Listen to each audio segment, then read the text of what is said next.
If you want to go fast, this is the bike for you.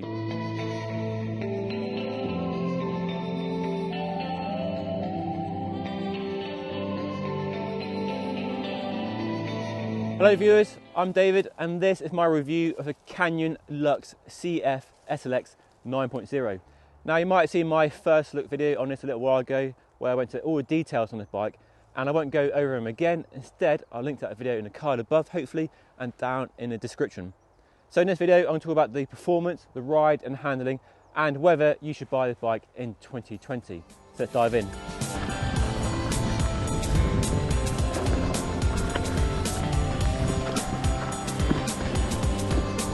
Everything about it screams speed. From the full carbon frame, the carbon wheels, the very firm, efficient suspension, and that geometry creates a bike that is astonishingly fast on all terrain. The low weight, 24.5 pounds without pedals, means it's really fast on the climbs, it's really fast on rolling terrain, through single track. The handling is very responsive, it's very agile and very nimble, and it changes direction extremely quickly. It's a bike that requires 100% focus to get the most out of it, and if you do put a lot in, you get a lot out. This bike really rewards when you push hard on the pedals, when you throw into corners. It's just such a fast bike.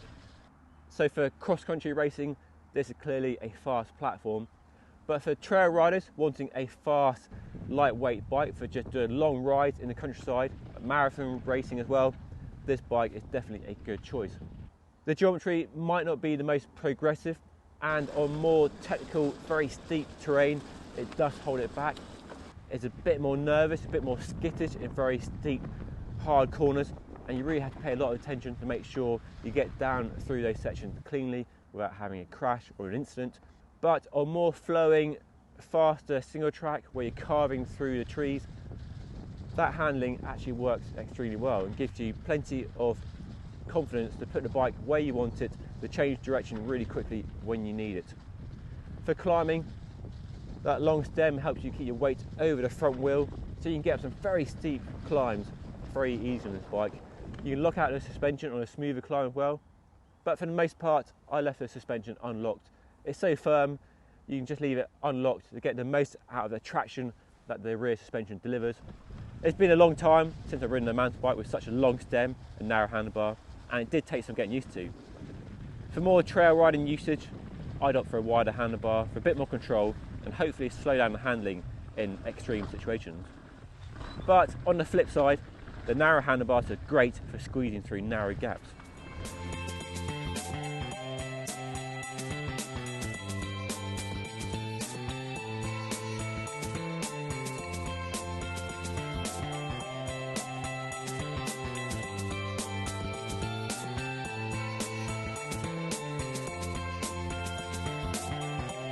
As you'd expect for a bike costing this sort of money, the components are well chosen and they delivered extremely good performance. I won't go into too much detail on the components because you might be looking at this bike but at a different price point, but it's worth just sharing some of my observations on the equipment.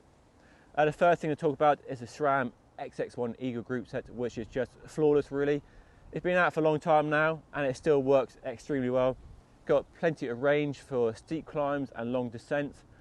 The brakes are very powerful. You've got that flat mount caliper on the back, but I didn't notice any difference in braking performance. The one thing I would change on the brakes would be an easier lever reach adjustment. You need a tiny Allen key and it's quite fiddly to get in there, and I'd rather have just a dial on the front so I can change it as I need when I'm out on a ride. So that's one thing I would change. The carbon Reynolds wheels add a lot of bling factor to the bike, which is no bad thing. They look really cool, but they're also pretty lightweight and they're very stiff. And they definitely contribute to the responsiveness of the bike as a whole and the way it just feels really alert and really agile and moves direction really quickly. They're a strong set of wheels as well. I've been running tyres at low pressures and I dinged the rim on a few rocks and roots, but they shrugged it all off. They're tubeless as well, and I've had no problem with tubeless tyres burping or losing pressure, so just a really solid, good set of wheels. For UK winter conditions, these Maxxis Aspen tyres aren't the best choice. When it's been drier, they do deliver good grip, but I did change the tyres on some muddier rides just to get a bit more bite when you're really slithering through the mud and dealing with slimy roots. But tyre choice is personal. It would be nice if manufacturers offered the option to change the tyres when you're buying a bike, or did a UK winter spec, because if you're buying this bike in the winter, you're going to change tyres straight away. But we're coming into spring, summer now, so maybe it's not a bad thing. But I'd like to see a bit more flexibility or customization offered by manufacturers, especially like Canyon with a direct sales model, to let you just choose the tyres you need for your terrain and your conditions and riding style. I love the fact we're seeing dropper posts appearing on cross-country race bikes, and it might only be a short travel dropper post here, but it makes all the difference on a steep and technical descent. Just having a saddle out of the way gives you more room to manoeuvre, just give you a bit more freedom, just makes all the difference, and just helps you get down descent where geometry does hold you back a little bit. So yeah, thumbs up to Canyon for speccing a dropper post on all bikes apart from the cheapest model. The RockShox suspension gave me no issues at all. The SID fork is stiff and lightweight, and you've got volume tokens in there so you can adjust how it performs for you. It's not quite as good as a Fox 32 step caster in my opinion. It doesn't quite give up the same performance, and it's not quite as stiff, and it's also a bit heavier, but it's still a good fork. I've already talked about how the rear suspension is quite firm, but this Deluxe shock is easier set up. It's made easier by the fact it's a long stroke. It's 55mm, which is quite long for a short travel bike, and it means very low air pressures. And I'm talking about 100 psi or so for my weight. So very low air pressures, easy to set it up, quite a wide bandwidth for getting the pressure right, and you've got easy sag indicator marks on the shock shaft so you can get it set up just right. And the rebound adjuster dial is quite tricky to get to, but it's a good range of adjustment from very low speed to very high speed damping, depending on how you like it. You can lock out the rear shock and fork from a remote lever on the handlebar, which is, you can take it or leave it really. I know cross-country racers do like a lockout lever, but personally, I found the suspension so firm that off-road I rarely used it, but where you do need to use it is there. The one thing I would definitely change on the bike if I was buying it would be the Seditalia SLR saddle. Now for a short race, a 1 hour race is fine, but for a longer ride, a longer trail ride, I found it just too firm and the shape didn't really suit me. So I would change that. But saddles are personal, you might get on with it fine, so that's one thing of note. I also like the fact we've got space for 2 bottle cages, so you can carry plenty of water, no hydration packs needed, even on a 100km trail ride, you've got plenty of water on the bike. There are some cool and odd details I want to point out on this Canyon Lux. A flat mount caliper is not something we're used to seeing on mountain bikes. It's more commonplace on road bikes where it was developed, but Canyon has used it to save weight on this bike and really shows the attention to detail on this bike. Another attention to detail is this. Hidden inside the axle is the lever for getting the wheel out of the frame. That is very neat, so no tools needed there. The one odd detail is the steering lock on the top tube, basically designed to stop the crown of the fork from slamming into the down tube at full steering lock.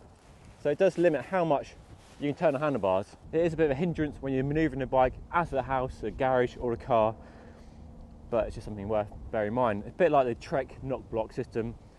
It's not the prettiest either, it's a little bit ugly to have that on the top tube, but when you're riding you don't notice it and it doesn't present an issue when riding. So should you buy a Canyon Lux in 2020? Well, clearly if you like going fast and you want a great value for money package, then yes, there's a lot to recommend here. If you're put off by the longer, slacker geometry of more modern cross-country race bikes and you want something that's a bit more traditional with a geometry and a handlebar and a stem, then you'll get on just fine with this bike. It's a very fast, very responsive, very agile bike. It's not the most capable in very technical, steep terrain where the geometry does hold it back and the handlebar and stem don't give you the control that a wider handlebar, a shorter stem and a slacker geometry would give you. But for marathon riding, dealing with climbs and rolling single track and shorter descents, then the bike does work extremely well. You just have to be ready to be fully engaged, because it is a really engaging ride. You have to be switched on to get the most out of this bike. It's not a relaxing bike. The suspension isn't the comfiest. It doesn't smooth out all the bumps. So it is a very involving, very engaging ride. It's very clearly a bike designed for racing, for winning races, and for short track 1 hour cross country racing, this bike is perfectly suited, I think. But for longer trail rides, marathons, on the right terrain like the Cape Epic, this bike would be awesome. But if you're dealing with more unpredictable, rougher, gnarlier downhill tracks, then one of the new breed of more progressive, slacker, longer cross-country race bikes, yet retaining the lightweight and the efficient suspension of this sort of bike, would be a more appealing option. Value for money though, you can't knock it. Apart from the saddle, there's nothing I'll change in the bike, having the tyres for different trail conditions.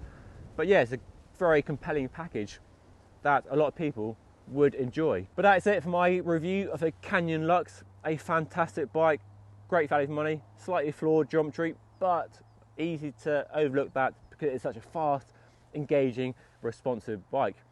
Now, I'd love to know what you think of this bike. Do you own it? Are you considering buying one for 2020? Or are you looking at other bikes in this category? So let me know down in the comment section. I hope you enjoyed watching the video. If you did, hit that like button, give me a big thumbs up, and make sure you subscribe to my channel by hitting the red button down below. Loads more bike reviews coming up, so make sure you hang around so you don't miss those. But that's all for now. Thank you for watching, and I'll see you all again next time.